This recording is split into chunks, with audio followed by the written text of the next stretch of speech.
Victoriano, espero que ahora sí me escuches bien. Sí, yo te escucho bien, no sé allá. Sí, acá te escuchamos bien. Nos decías pues que ya lo que ha sucedido con la exsecretaria de Salud y ex candidata de Morena al gobierno de San Luis Potosí, Victoriano. Sí, sí, te decía, ya quedó sujeta a proceso. La investigación, el cierre de la investigación se programó para el día 13 de julio. Y los delitos son fraude, asociación delictuosa, uso indebido de la función pública. La sujeción a proceso se dictaminó ya casi a las 12 de la noche anoche. Hubo un intento de parte de la defensa para que la doctora no entrara a prisión, sino que fuera un arresto domiciliario, con el argumento de que estaba siendo atendida por un cáncer de mama. No, el juez no aceptó la petición de la defensa y pues quedó ya en cárcel, acompañada de tres presuntos cómplices, ¿no? 2 personas de la ciudad de Monterrey y una servidora pública que todavía estaba en funciones en la Secretaría de Salud. Victoriano, ya este tipo de señalamientos acerca de presuntos fraudes, malos manejos en la Secretaría de Salud, ya existían antes de que ella fuera postulada como candidata de Morena a gobernadora. Sí, claro, existían diversas acusaciones, incluso de una cierta confabulación con una empresa que encabezaba Gabriel Salazar, para compra de insumos para la Secretaría de Salud, que eran compras fantasmas. Existían otra serie de denuncias, pero también incluso había observaciones por parte de la Auditoría Superior del Estado, y por ejemplo, tan solo en el caso del año 2020, la cuenta pública tenía observaciones por 732.807.567 pesos. Es decir, ahora la detienen por un asunto presuntamente por 22 millones de pesos, pero pues estamos hablando de que de las observaciones que se derivaron de las auditorías de la Auditoría Superior del Estado, pues más de 700 millones de pesos todavía quedan como para que pues pudieran rascarle otros delitos, ¿no? Victoriano, yo ya he dado mi versión, pero a lo mejor estoy equivocado y prefiero que tú nos digas, tú que estás allá en San Luis Potosí, entonces, ¿por qué la hicieron candidata a gobernadora? Bueno, o sea, de hecho, el punto es que ella, fíjate, el 6 de marzo del 2020, poquitos días antes de que comenzara aquí la contingencia por la pandemia, vino el presidente Andrés Manuel López Obrador y dio una mañanera desde aquí. Desde entonces ya se hablaba que Mónica Rangel era la candidata de Juan Manuel Carreras. Y de hecho, en esa rueda de prensa en la mañanera que se dio desde aquí el 6 de marzo de 2020, ella estuvo presente en la mañanera. Hubo un intento del equipo de gobierno local porque ella estuviera en el Tapanco con López Obrador en la mañanera, pero finalmente no la dejaron subirse. Pero desde ahí ya se hablaba de ella como candidata, que sería en este caso del PRI. Uh-huh. Conforme se fueron dando las circunstancias, al final, con esta coalición que se dio en el PRI, en la que ya el candidato tuvo que ser un panista, entonces se hizo esa maniobra para que Mónica Rangel apareciera como candidata de Morena, pero más bien aparece como si fuese ya un acuerdo entre Mario Delgado y Ricardo Gallardo para tener pues una candidata a modo, ¿no? Alguien que no le hiciera tanta sombra. Uh-huh, uh-huh.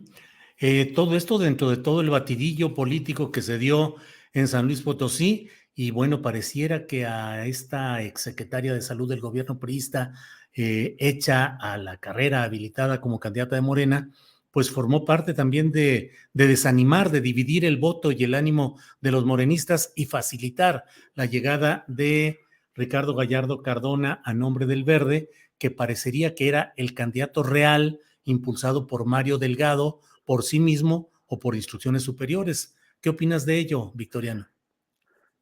Sí, no, de hecho yo tengo una grabación de una reunión que tuvo el Partido del Trabajo, los militantes del Partido del Trabajo, en la que viene la senadora de Zacatecas, de apellido Bañuelos, a tratar de convencer a los militantes del PT para que se unan con el Verde Ecologista para que finalmente se haga esa coalición con la que Ricardo Gallardo Cardona fue candidato a gobernador y finalmente ganó. Pero no solo eso, sino que hay información y datos precisos de las fechas en que hubo reuniones en las que al propio PT, en la dirigencia nacional, quien iba a presentar a Gallardo Cardona para hacer esa coalición era Mario Delgado. Entonces, sí hay una serie de datos que confirman esa negociación de la gallardía con Mario Delgado para hacer esa maniobra. Ahora, aquí lo que queda en duda es qué tanto sabía la doctora Mónica Rangel ese tipo de situaciones, si ella se prestó para ser una candidata que iba a la derrota o finalmente ella se la creyó. No sabemos qué pasó realmente ahí, porque si hubiese prestado ese servicio, pues sería raro que la estuvieran teniendo ahora, ¿no? Victoriano, ¿hay alguna otra averiguación o algún otro indicio de alguna otra búsqueda de proceso judicial contra algún otro miembro del gabinete priista anterior? Bueno, ayer en la rueda de prensa que dio el procurador José Luis Ruiz Contreras, hablaba de que sí había otras carpetas de investigación. Incluso hubo una pregunta que se le hizo directamente sobre el caso del diputado Alejandro Leal Tobías, que fue secretario de gobierno con Juan Manuel Carreras, si también él estaba incluido en alguna de las investigaciones, y él solo respondió posiblemente. O sea que hay la posibilidad de que hasta quien está como diputado local ahorita, que llegó ahí presumiblemente para taparle las espaldas a Juan Manuel Carreras, también puede estar sometido a investigación. ¿Mano dura en materia política del gobernador Ricardo Gallardo, Victoriano? Pues mano dura, pero habría que pensar en cuál sería la motivación, porque si bien pudiera uno pensar que el gobernador está asumiendo una lucha frontal contra la corrupción y ese tipo de cosas, pues yo lo dudaría mucho, porque finalmente en todo esto hay un tufo de cierto desquite, de cierta venganza, ¿no? Porque, por ejemplo, el 21 de diciembre, Gallardo Cardona, después, el 21 de diciembre de 2020, o sea, meses antes de que se definiera la candidatura de Morena, cuando los morenistas locales rechazan a Gallardo Cardona como su candidato, él da una entrevista en el periódico Pulso el 21 de diciembre en la que dice que él, después de que los morenistas locales lo rechazan, queda en una mejor posición porque finalmente se la deben y va a poder cobrar facturas. Entonces no sabemos si realmente estamos ante una verdadera lucha contra la corrupción o ante ese cobro de facturas y de desquites, ¿no? Sí.